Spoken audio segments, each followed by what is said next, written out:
What's good, guys? This is the Champ, along with Troublemaker. Gang, gang, whoop, whoop, your boy Troublemaker in the house. What? Yeah, we got a little quick interview coming up. It's his first headliner coming up this Thursday. So basically the next day as soon as this thing goes up. Halloween in August. Check it out. It's at Nocturne, Queen of Bathurst. It starts, when does it start again? Alright, so doors open at 8 o'clock. The first act, Nulik 888, who's actually behind the camera helping us out right now. Shout out. Whoop. Shout out, Colin. He is going to be going up at 9:15, and then the show will continue to progress from there. Gang, gang. Panda.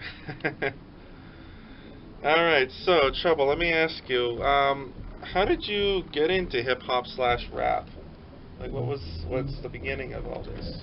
Funny story. So as a 90s baby, I grew up on pop music. So like Backstreet Boys, NSYNC, Britney Spears, Christina Aguilera, all that stuff. And my cousin Kevin, shout out Kevin, he was watching, like, I guess BET or Much Music one day, and he asked me a simple question. Who do you like better? I'm like, what do you mean? He's like, on this song right now, do you like Dr. Dre or Eminem? And then I fully said this, yo. I'm like, Eminem, that sounds like a little silly name. I'm like, that Dre guy. Mind you, I was like 8 years old or whatever. I didn't know any better. And then all of a sudden I heard Eminem come on. Like, nowadays everybody want to talk. They got something to say. Nothing comes out when they move the lips. It's a bunch of gibberish. I remember forgot that about Dre. track. Yeah. And I was just like, I was blown away. I was like, whoa, what the fuck? Like, I didn't say what the fuck, but I was like, I like that guy. And he's like, that's Eminem. I'm like, okay, like, name's kind of odd, but that's awesome. Because to me, like, Eminem is candy at the time as a kid, you know? I didn't know. I didn't get exposed to hip-hop. Like, no one really showed me that route.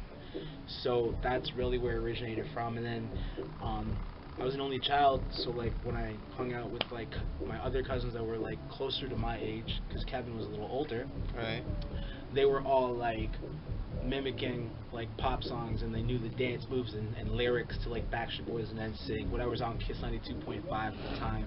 Yeah. And I was just like, yo, I'm gonna develop this thing where, like, I learned to rap the Eminem songs. Right. And Yeah. I got into that. And I listened and was influenced by him so much that I even mimicked the way that he talked when he was doing earlier interviews. And, like, sometimes he would, like, stutter. Like, and then I started to just speak like that. Because I was so influenced. I'm just like, I loved everything that he did.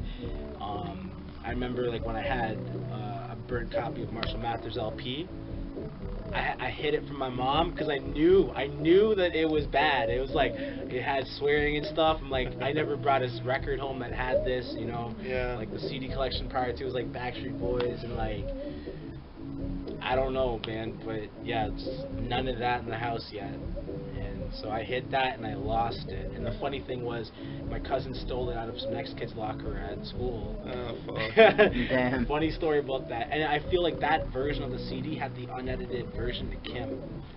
Oh, yeah? Yeah, I was listening to Kim at a young age, man. Funny story too. I don't mean to cut into, like, your That's question cool. time. That's cool. But at a young age, I was saying shit like this in front of my cousins. I was like, I didn't know any better. I didn't know what I was, like, I knew what I was saying, but I didn't know the repercussions till you're older. So I'm like, yo, if I ever get a girlfriend, or whenever I get a girlfriend and she cheats on me, I'm gonna tie her up and put her in the back of the trunk. And I was like so young, and like my cousin's like, what the hell? Like, what's wrong with Daniel? Yo, he's listening to too much Eminem. He's taking it seriously. And I was using words very loosely, like slut and all that, not knowing that it was offensive to ladies. I was calling everyone a slut. I was like, yo, you don't want me on your property to play basketball and sit on your giant rocks on your property? Yeah. You slut. Yo, and like my mom, she put a stop into that as soon as I said that, because like someone was crossing the street or something. Yeah. And like, but they did it so abruptly, like, that my mom got pissed off, and I was just like, yeah, that stupid slut. She's like, she did this, because I was sitting over here, so she was here, she was like, Daniel, where did you learn that word? Where did you? I'm like, she's like, that's offensive to women. Don't say it. I was like, all right, yo, mom puts it on lockdown. It's on lockdown. I ain't gonna say it. I'm older now, so like. So now I can say it. Yeah, you know, but I use it smartly in music and whatever. Yeah. Awesome, good An story though. intelligent slut. Fucking hilarious. Well, you've been at this for what was it, like 5 years now? I'd say. Yes, sir. What? Maybe even more. Well, yeah. So what was I was wondering, what made you decide to start doing this, start performing on stage and stuff? Well, I was so into Eminem that I wanted to be on Shady Records. I wanted to be under his label. Like, when I was much younger, I was so rugged with like my music. Like, on my first track that got redone and re-released on my first mixtape. It's What You Gonna Do. At the end of that, the original version, I remember I was so rugged. I was like, yeah. I was going by Dan the Man, so I was like, Dan the Man, D12, Paul Rosenberg. Like, they were doing my, like, they were on my shit, but they really weren't. I was just mimicking like shit I heard off Eminem mixtapes and whatever. But like, why I wanted to do stage is because I was watching American Idol with my mom, and I was like, yo, if I ever went there, like, I could make it, but I wouldn't be singing, I'd be rapping Eminem songs. You know, I can do it, because I know I'm, like, I can be a pro at that. And the funny thing is, I'm American, you know, it's just like, we didn't live in the States, so, like, I didn't get that opportunity that I was watching all these kids were getting. So I would be in my room, jumping on the bed, looking in the mirror, just like rapping lyrics all day to myself. Sometimes freestyle, sometimes Eminem lyrics, mostly Eminem lyrics, whatever. You know, acting like a tough guy in front of the mirror. You know, only child shit, man. Like, when you're an only child, you just play with your imagination. Yeah, that's true. I can attest to this. I'm an only child as well. Yeah. So, since you've been doing this for so long, would you honestly say it's been worth it, this whole, like, I know this is now your first ever headline as far as I know, and it's taken you a long time to get here, but would you say it's been worth it? Hell yeah, man, because I have a love and passion for this, you know. You gotta. Yeah. I have been in the position where I don't earn any money off of this. In fact, I go into debt doing this, but it's the love, passion, and drive and thought process in my head that I'm going to get ahead in the music industry because of the route I'm taking and the flow I'm going and the knowledge I'm knowing, and everything is just growing, and I'm trying to build a team around me, and some come in, some come out, win, lose, they walk out, whatever the fuck. Those I want to stick by, you know, we're going to go through some hard and rough times, and they accept that, and that's real. And I'm happy about that. I don't even think I fully answered your question. Did I go off track? I'm so sorry. You said it was worth it. Yeah, that's what I wanted to know. Yeah, you said it pretty much good. Okay. What's going through your mind with this first headline coming up? Relaxation and confidence is what I want to have. When I practice in my living room at home right now, I'm confident, I'm good, because like every time I go to do major shows or whatever, that's where I practice, in my living room anyways. Yeah.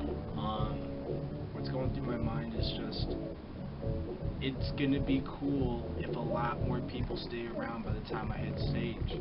That's what's going through my mind, because I can put on a successful show where a lot of people show up, because I've seen it happen, I've seen it done.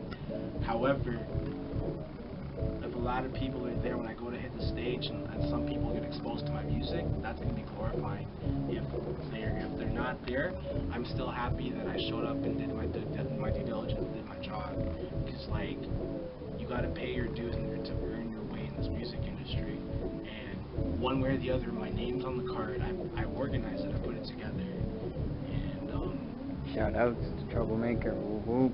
Thank you so much. And, yeah, I'm just trying my best to give out opportunity And people that I thought fell off all of a sudden started hitting me up again. And we're gonna have one interesting lineup. I'm talking, slam poetry. I'm talking acapella. I'm talking like comedian. I'm talking different DJs. It's gonna be ecstatic, guys. So what's going through my head is I've earned this because of my hustle, my loyalty and respect, that John Cena phrase, but without John Cena. Even though he's a rapper that I do listen to and like I like him as a wrestler from time, people trust me to come out and do the show with me. Because a long time ago, when I was going under Dan the Man, I tried to do my own headlining show, and I had 2 acts show up. Shout out to them. And like 10 people show up. And that's not bad. But like I had this creative mindset for a while. I just need, sometimes I feel like it's marketing, but also at the same time, loyalty and strategy is what takes you places. That's true. Last but not least, do you have anything to say to those that might be watching this who are thinking of giving what you're doing a shot? Ooh. Yeah, do it. Do it. You know why? Because, like, you're going to leave a part and make a mark in history. I, myself, didn't know where it was going to go. I know what I want to succeed. I know what I want to achieve. I want fame. I want money because I want to help myself and help those around me. And I have some loyalty backing me up. Like today, he pitched gas in my car. Nice. Like, cause I'm pretty much like, I paid for this. I'm in debt and I paid for this on my credit card. You know what I mean? So. Shoutouts to Champ for that. Yeah, man. Whoop whoop. Whoop Whoop, whoop. whoop, brother. Thank you so much. Yeah, because if he didn't, I was just gonna put $6 of free gas that I had on a gas card. Nice. So $26 of free gas now. it was damn worth it, and it was very thoughtful. So, anyone that wants to go do this, please do it, because you never know the type of mark you're gonna make. Whether I like you or not, you're trying. And what kills me is that I surround myself and I see a lot of people that I go and I do performances and I see a lot of people at shows, but then all of a sudden, even if I become a fan of them, they kind of fall off. I don't know where they are. I don't know what they're planning. So even if that's going to end up being you, go and try to leave your mark. Because here's the thing. The guy holding the camera right now, he told me himself that when he saw me on stage, it inspired him. Damn right. So now he's on stage and he's talented. I booked, and that's fucking fresh and blessed. Respect. Yeah, and I try to come up and I try to bring people with me. Like I said, teams are here and there and far from each other, but it's going to be an interesting show. I don't know who's going to turn out. I know I have some enemies that probably want to show up, and I know, like, fuck, show up, as long as it's peace on earth, that's great. We leave the violence and the craziness in the media that we make because it's for entertainment. It's all about the music, guys. Yeah, exactly. Straight up, like, you might, I don't know if you mentioned it, but I'm gonna say, like, even if you, like, I wouldn't know, but I would say to you, if you're gonna try doing this stuff, like, stick with it, man. Like, this guy's been going 5 years and he still hasn't really made it yet, straight up, no offense, but he's gonna get there, and that's because he's stuck to it. So it's gonna happen. And just keep it up. And this is what I gotta say. What I gotta say, honestly, look at where we are. Do a Pam of this real quick. Yeah. We're in the rehearsal factory, rehearsing, a couple nights before our show. And without the rehearsal factory, without all that, look, let me tell you, all I did was ask a question and you shall receive a yes or a no. I got my big break as Dan the Man when I asked, yo, can I jump on this card to, like, open for Cottonmouth Kings at the time? And they never even showed up. Like, Coca Nostra came through instead. My name was on that card, on that fucking flyer, Nice. that poster, along with, like, 12 other acts. You're battling for spots. So, like, I was one of those acts. So I got to open for the likes of La Coca and Swollen, Mad Child himself on a different tour, Mocha Only, you know what I mean?